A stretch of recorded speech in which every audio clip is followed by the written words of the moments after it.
Bon, où en étions-nous? Ah oui, je disais, il me réchauffe le cœur, et alors ça me fait penser à répondre à une question qui vient d'arriver dans mon courrier. Une dame qui s'étonne d'avoir lu ou entendu, elle ne le précise pas, la phrase suivante. Voilà, je m'étonne. La phrase suivante, votre regard brûlant a mis le feu à mon cœur. Ben oui, une phrase en apparence absurde. Hein, en effet, un regard n'a pas de température mesurable, il ne brûle rien. Hein, il ne saurait mettre le feu à quoi que ce soit, encore moins à un cœur, qui est, comme vous le savez, parfaitement incombustible. Alors, qu'est-ce qui justifie, me demande-t-elle, qu'est-ce qui justifie cet énoncé irrationnel et farfelu? Eh bien, tout simplement, c'est de la poésie.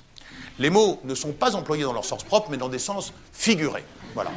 Alors, toutes les fantaisies sont permises en poésie, y compris, comme dans le cas qui nous occupe, de décrire des phénomènes physiquement impossibles. On appelle ça la licence poétique. Voilà. La licence poétique, c'est ce qui autorise quelqu'un à dire « votre regard brûlant a mis le feu à mon cœur ».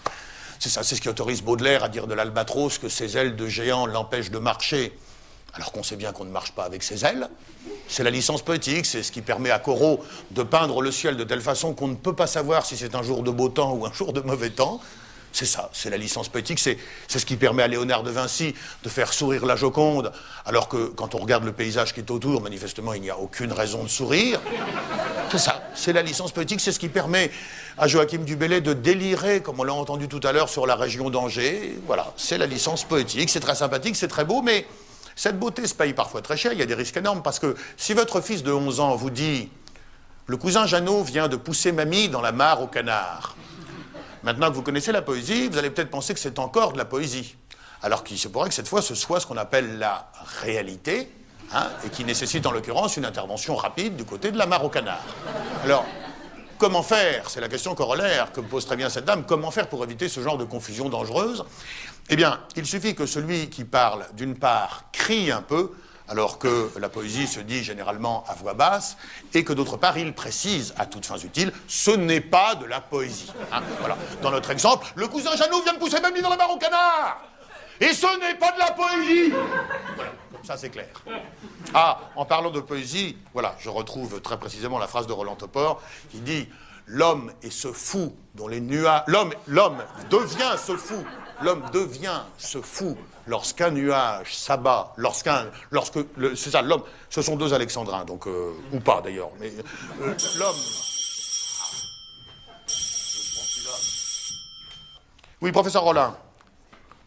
Oui, j'ai eu votre message, c'est vous qui êtes de Rodez, c'est ça?